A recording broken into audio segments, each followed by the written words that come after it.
Jangan lupa tonton, subscribe, like, and share.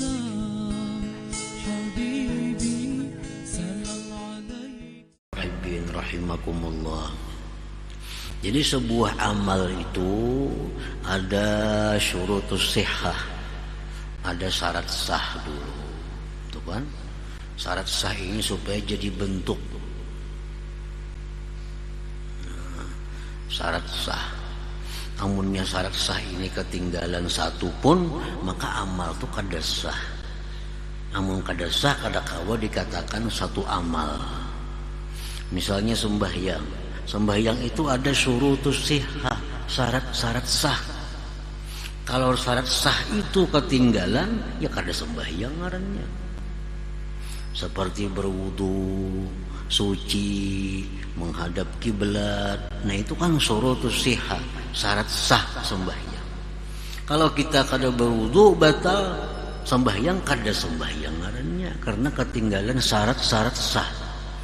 Nah syarat sah ini sudah kita laksanakan dengan sempurna sehingga ibadah itu berhak dinamakan ibadah. Bersedekah, sedekah itu ada syarat sahnya. Apa syarat sah sedekah? Antara contohnya yang bersedekah ini orangnya mesti baligh, berakal misalnya. Nah, kanak-kanak sah lah bersedekah, kada sah karena belum balik berakal. Sedekah itu mesti harta seorang. Harta orang mau disedekahkan kada kawa, kada sah. Itu syarat sah sebuah sedekah. Barang curian disedekahkan jadi sedekah lah, kada sedekah karena kada milik seorang. Nah, jadi ada syarat sah. Itu mutlak mesti ada.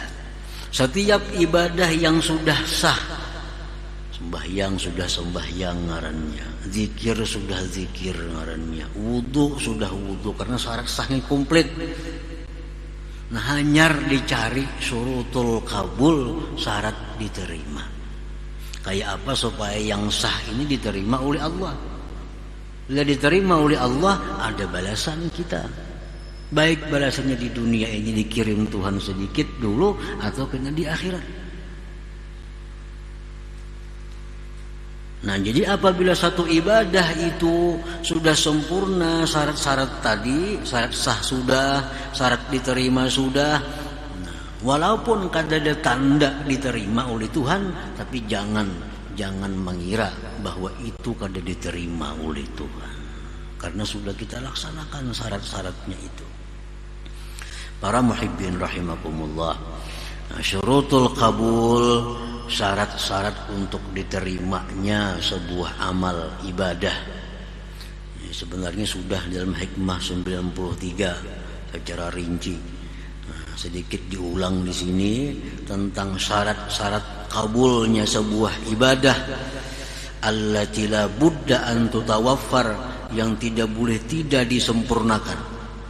Minha setengahnya al-ikhlas, itu mutlak ikhlas. Kalau kita melakukan satu ibadah tapi kada ikhlas, jangan berharap diterima. Kenapa? Karena syarat untuk diterima kada cukup, kada karena Allah. Nah syarat diterimanya sebuah amal, sembahyangkah, zakatkah, sedekahkah, apapun ibadah, itu syarat mutlak mesti ikhlas. Rasulullah sallallahu alaihi wasallam bersabda, la yaqbalullah min musammi' wala mura'i. Allah tidak menerima ibadah dari orang yang minta dengar, minta lihat, orang sum'ah dan riya. Nah sudah jelas. Jadi kalau dalam ibadah itu ada riyanya, maka kada usah berharap diterima. Kada bakal diterima karena syarat untuk diterima kada cukup. Dalam hadis qudsi Allah berfirman, ya ayyuhan nas akhlisu a'malakum lillah fa innallaha la yaqbalu minal a'mal illa ma khalasalah. Wahai manusia, ikhlaskan amal kalian untuk Allah, Karena Allah tidak menerima daripada amal-amal ibadah kecuali yang ikhlas karenanya. Nah, jadi ini mutlak. Kalau hendak diterima ibadah apapun yang kita lakukan, mutlak syaratnya adalah ikhlas. Para muhibbin rahimakumullah. Nah, oleh para ulama, ikhlas ini dibagi supaya menyamanakan kita.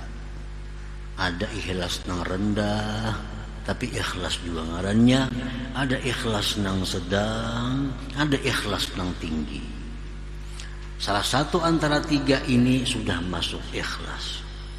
Ikhlas yang paling rendah adalah orang yang beramal ibadah karena takut dengan siksanya Allah. Nah, ini berzikir, jangan apa zikir, takutan kalau mati karena neraka. Nah, itu ikhlas sudah, ikhlas. Tapi ikhlas yang paling rendah.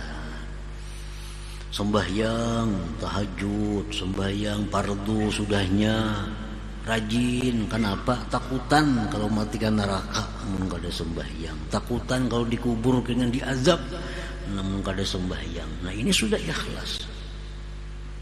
Walaupun kurang disukai Allah, demikian itu.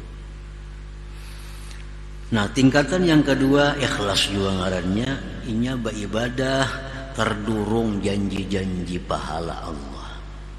Rajin sembahyang, rajin puasa, rajin bersedekah. Kenapa? Hendak ke surga pang mati. Hendak ke surga mati. Lalu rajin beribadah. Ini ikhlas juga lebih baik dari yang pertama tadi. Jadi Imam Ghazali, al-amal 'ala raja a'la minal amal 'alal khauf. Orang yang beribadah itu karena mengharap surga sebagainya lebih baik daripada orang yang beramal karena takut dengan api neraka tadi.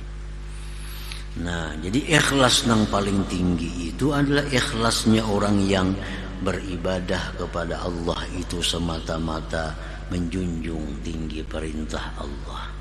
Walaupun Allah kadang menyediakan surga, walaupun Allah kadang menyediakan neraka, tapi nengaran disuruhnya tetap kugawi. Nah, ini ikhlas yang tinggi sudah. Apa itu membaku-hakun sembahyang? Tuhan nyuruh. Kada terkisah surga, kada terkisah neraka. Rajin bersedekah. Kenapa rajin bersedekah? Ini disuruh Tuhan. Tuhan nyuruh. Kada ada harapan apa-apa lain pada melaksanakan perintahnya. Nah, ini ikhlas yang lebih tinggi lagi. Nah, jadi ikhlas semacam itu mutlak syarat untuk diterima sebuah amal. Kita kawajib mengukur diri kita. Kita tadi sembahyang karena apa? Kita tadi bersedekah karena apa?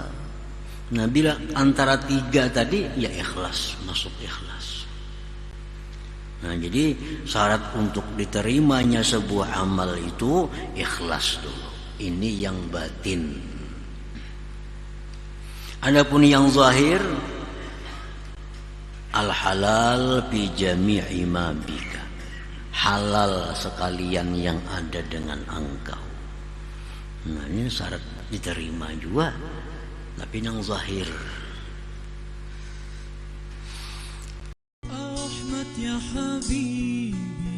Jangan lupa tonton, subscribe, like, and share.